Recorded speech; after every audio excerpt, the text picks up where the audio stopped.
here to race the GTR. Come on, man. You don't even know how to take a corner. You'll get killed. I won't. I've been delivering here for 5 years. But you only got your license last year. I already beat him once.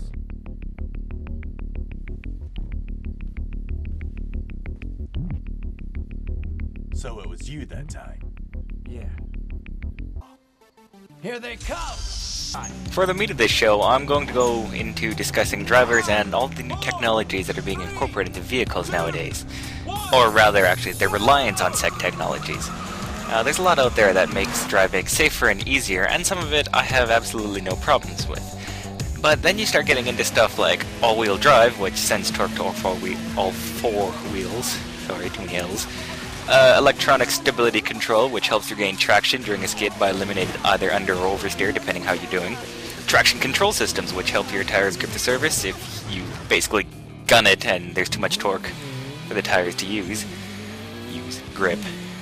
Too much torque. The overrides. You know what I mean.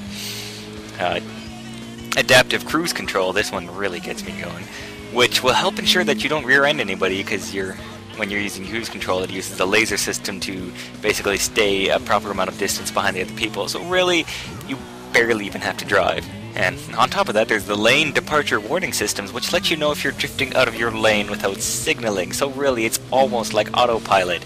My god, people are getting lazy. There's cornering brake controls, which helps eliminate the understeering, although really, if you don't know how to eliminate your own understeering, you're probably doomed anyways. There's anti-lock braking system, which I'll admit I rather enjoy from time to time. This works to ensure that you don't skid when applying heavy braking pressure. And there's electronic brake force distribution, which is used in conjunction with ABS to ensure that you don't go into a skid. And even things like, a limited slip differential or reverse backup sensors, it all smacks of just... And given my age, it's no surprise that I've driven a vehicle that lacks most or all of the aforementioned devices, and I'm really glad that I learned to drive without them. The more you come to rely on something to do the work for you, the worse off you're going to be when it inevitably breaks down, fails, and it will break down or fail. Or worse, when you encounter a situation that's beyond the limits of the technology, which is actually often in this city.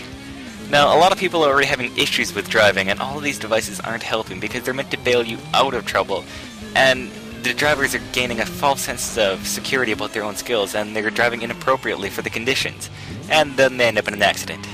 Which is why every time when it snows in Edmonton, there's at least a dozen cars that have rear-ended each other, hit the ditch, or hit a meridian, hit a light post. Actually, more than a dozen, more like 18 dozen. There's a lot. It's retarded. Every year we get snow. You think we'd be used to it by now, but no. No. Should we block him? And then there are things like the automated parallel parking that's installed on a Lexus. Once that becomes mass-produced, we put an end to the federation in no time. I mean, seriously, once that becomes mass-produced and it's installed on other vehicles, you might as well just shoot us all now, because otherwise the human race is just going to drive itself into extinction. Drive. Pun. Sorry. That's a little over the top, isn't it, broomhead? I mentioned back at the beginning of this video cast that I've once again switched audio recording programs. I really liked RecordPad, but I failed to realize that it was a trial version, and I'm too cheap to pay for the actual one. Wavesurfer, which is what I got after RecordPad, really wasn't what I was looking for, since it was really not what I was looking for. So I'm back to Audacity because I know it's free. I'm going to fiddle around with that because, actually, New Type S3 from the Junk Guild, he used it for review, and the audio quality sounded very, very awesome, so that gave me hope. Hopefully, it gives you hope as well. Don't forget that you can send any questions, comments, concerns, or suggestions that you might have to inmotionvc@gmail.com. That's inmotionvc@gmail.com. V is in Victor, not B is in Bumblebee. I'll accept any feedback you have, good or bad, weird or not. Just no spam. Spam is bad. Very, very bad. Thanks for watching this episode of In Motion, now back to a regular schedule. Mostly. This has been, as always, your indomitable host, Zhan, signing off.